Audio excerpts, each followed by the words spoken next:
बे न्यूज़ में खबरनि अपडेट जो सिलसिलो जारी है। खबर शामिल कयूं पिया तंगवानी खां।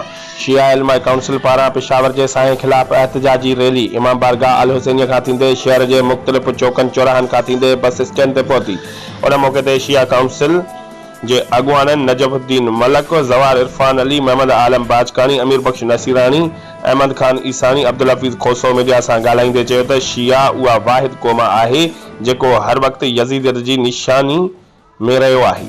गुज़िरियल 2 ॾींहनि में पेशावर जे साए में 300 खां वधीक मासूम जुमे नमाज़ दौरान फायरिंग ऐं धमाके में शहीद थिया आहिनि, पर उन जे खून सां हिन महिल ताईं यज़ीदियत खिलाफ़ कार्रवाई न थी सघी आहे।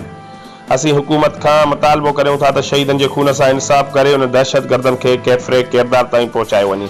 ॿी सूरत में सख़्त एहतजाज कयो वेंदो। रिपोर्ट कर रहे मुख्तियार अली बलोच, बे न्यूज़ तंगवानी।